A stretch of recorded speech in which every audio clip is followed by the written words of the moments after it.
মোৰ না হাৰিবলৈ মন আছে আৰু না কাৰোবাক হৰুৱাবলৈ মন আছে। মাথোন কিছুমান আশা মনত পুহি ৰাখিছোঁ, সেইবোৰ পূৰ কৰিবলৈ মন আছে। দেখিবলৈতো ইয়াত সকলো মানুহৰ দৰেই, মাথোন পাৰ্থক্য ইমানেই যে কিছুমানে আমাক আঘাত দিয়ে আৰু কিছুমানে সেই আঘাতবোৰত মলম লগায়। নমস্কাৰ বন্ধুসকল, মোৰ ইউটিউব চেনেল আছামিজ মটিভেশ্যন বাই GK লৈ আপোনালোকক পুনৰ এবাৰ স্বাগতম জনাইছোঁ অন্য এটি নতুন ভিডিঅ'লৈ। আহক আজিৰ ভিডিঅ'টিৰ কথাখিনি আৰম্ভ কৰোঁ।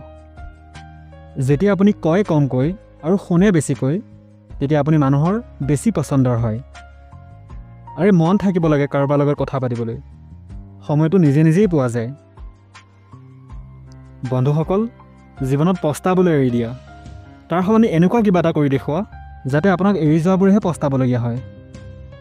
সময় আৰু শব্দ এই দুটাৰ উপয়োগ কেতিয়াও অসাৱধানেৰে নকৰিবা। এই দুয়োটাইও না পুনৰাই ঘূৰি আহে আৰু না পুনৰাই আমাক চান্স দিয়ে। এনেকুৱা লোকৰ পৰা সদায় সাৱধানে থাকিব, যিয়ে নেকি আপোনাৰ সন্মুখত আপোনাৰ লগত থাকে আৰু আপোনাৰ পিছত আপোনাৰ বিপক্ষত থাকে। বন্ধুসকল, কেতিয়াবা অলপো বুজিয়ে নাপাওঁ যে ভাল মানুহবিলাকৰ লগতেই ভাগ্যই সদায় বেয়া খেল কিয় খেলে। কি যে দুখৰ কথা যে যেতিয়াই ক'ৰবাত কিবা উপকাৰী উদাহৰণ দিবলগীয়া হয়, তেতিয়া আমি মানুহবোৰে সদায় কুকুৰৰ উদাহৰণ দিওঁ। কেৰেলাতকৈ তিতালোক বহুতবাৰ বিপদৰ সময়ত আমাৰ কামত আহি যায়, আৰু চেনীতকৈও মিঠা লোকে বহুতবাৰ আমাৰ বিপদৰ সময়ত আমাক ধোকা দি গুচি যায়। বন্ধুসকল, জীৱনটো যিমানেই বেয়া নহওক কিয়, যেতিয়ালৈকে আমাৰ কোনোবা আপোনজন আমাৰ লগত থাকে তেতিয়ালৈকে সকলো ভালেই লাগি থাকে। সকলো মানুহৰে দুটা কাহিনী থাকে, এটা সেইটো যিটো তেওঁ সকলোৰে আগত শুনায়, আৰু আনটো সেইটো যিটো তেওঁ সকলোৰে পৰা লুকুৱাই ৰাখে। বন্ধুসকল, মৌনই হৈছে সেইজন মানুহৰ বাবে সকলোতকৈ ভাল উত্তৰ, যিজন মানুহে তোমাৰ কোনো শব্দৰেই মূল্য বুজি নাপায়। বন্ধুসকল, জীৱনত আপুনি নিজকে নিজে মজবুত বনাই লওক। আনৰ ভৰসাত বহি থকা স্বভাৱটোৱে আপোনাক এদিন বৰবাদ কৰি পেলাব। মানুহে সদায় সেইজনক হেৰুৱাবলৈ ভয় কৰি থাকে যিজন নেকি তেওঁ নহয়। জীৱনত লাগিলে আপুনি 10 বাৰ ফেইল হওক, 1000 বাৰ ফেইল হওক, কিন্তু বন্ধুসকল, আজি আপোনালোকে এইটো কচম খাওক যে কেতিয়াও আপোনালোকে আজিৰ পৰা সাধাৰণ মানুহ হৈ জীয়াই নাথাকে। প্ৰেম এটা বহুত দুৰ্লভ বস্তু, ইয়াক ধৰি ৰাখা, আৰু খং হৈছে এটা বহুত বেয়া বস্তু, ইয়াক যিমান পাৰা দবাই ৰাখিবলৈ চেষ্টা কৰিবা। আৰু ভয় হৈছে বহুত ভয়ানক বস্তু, আৰু সেয়েহে ইয়াৰ সৈতে সদায় সন্মুখীন কৰিবলৈ শিকা। মানুহে কয় যে নিজৰ দুখবোৰ হেনো আনৰ আগত প্ৰকাশ কৰিলে দুখবোৰ কমি যায়, কিন্তু ইয়াত যাকেই আমি নিজৰ দুখবোৰ প্ৰকাশ কৰোঁ চবেই কেৱল আমাৰ মজাহে লয়। সকলোকে ভাল বুলি ভবাটো এইটোৱে হৈছে মোৰ চবতকৈ বেয়া অভ্যাস।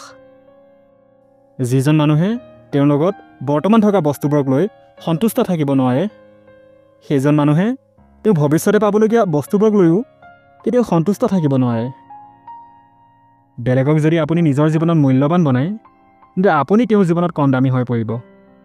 আপুনি নিজৰ আত্মসন্মান যিমানেই তলত পেলাব, সিমানেই আনে আপোনাক বাধ্য কৰাব। সেয়া তুমি নাছিলা, মোৰ ভৰসাহে আছিল তোমাৰ ওপৰত, যিয়ে নেকি চবতকৈ বেছি মোৰ হৃদয়খনক আঘাত দিছে। লাগিলে কোনোবা আপোনাৰ যিমানেই আপোন নহওক কিয়, চবতকৈ প্ৰথমে তেওঁ নিজৰ লাভৰ কথাই চিন্তা কৰিব। কিছুমান মানুহে মিছা কথাও ইমান বিশ্বাসেৰে কয় যে আপুনি ধৰিবই নোৱাৰিব যে তেওঁ মিছা কথা কৈ আছে। কাৰোবাৰ বিশ্বাসকণ জয় কৰিবলৈ আমাৰ গোটেই জীৱনটো লাগি যায়, কিন্তু তাক ভাঙিবলৈ এটা মুহূৰ্তই যথেষ্ট। বদলি যোৱাটো খাটাং, সকলো বস্তুৱে বদলি যায় ইয়াত। কাৰোবাৰ যদি হৃদয় এখন বদলি যায়, আনফালে কাৰোবাৰ দিন বদলি যায়। মানুহে আকস্মিকভাৱে কেৱল লগ পায়, কিন্তু আঁতৰি যায় নিজ ইচ্ছামতে। পাহৰিবলৈ শিকক চাহাব, এইটোতেই আপোনাৰ লাভ হ'ব, কিয়নো আনেও আপোনাৰ লগত তাকেই কৰিবলৈ গৈ আছে। চৰণ সেইজনৰ চুব লাগে যাৰ আচৰণ পবিত্ৰ হয়। যিকোনো কিবাৰ অভ্যাস হৈ যোৱাটো প্ৰেম হোৱাতকৈও বহুত ভয়ানক হয়। যিটো বস্তু অতি সহজতেই পোৱা যায়, মানুহে সেই বস্তুটোক অলপো গুৰুত্ব নিদিয়ে। বন্ধুসকল, মানুহ কেতিয়াও ভিৰত নেহেৰুৱায়, মানুহ তেতিয়াহে হেৰুৱায় যেতিয়া তেওঁ অকলশৰীয়া হৈ পৰে। বহুত দুৰ্বল মানুহ থাকে ইয়াত কিছুমান, য'ত নেকি খং কৰিব লাগে তাত কান্দি পেলায়। কেতিয়াবা বহুত কিবা কিবি কথা ক'বলৈ থাকে, কিন্তু মনৰ কথা মনতেই ৰৈ যায়। আপুনি লাগিলে যিমানেই ভালদৰে এটা ৰিলেশ্যন চলাই নাযাওক কিয়, যিজনে বদলিব বিচাৰে তেওঁ এদিন বদলি যাবই। পাহৰি যাব পৰাবিলাকতো সকলো বাচি গ'ল, মৰিল সেইবোৰহে যিবোৰে নিজৰ অতীতৰ প্ৰেমটোক পাহৰিব নোৱাৰিলে। বহুত বহুত ধন্যবাদ বন্ধুসকল, মোৰ আজিৰ ভিডিঅ'টিৰ কথাখিনি সম্পূৰ্ণকৈ শুনাৰ বাবে। আৰু যদি ভিডিঅ'টিৰ কথাখিনি শুনি ভাল লাগিল তেন্তে মোৰ ভিডিঅ'টো লাইক আৰু শ্বেয়াৰ কৰিবলৈ নাপাহৰিব। ধন্যবাদ।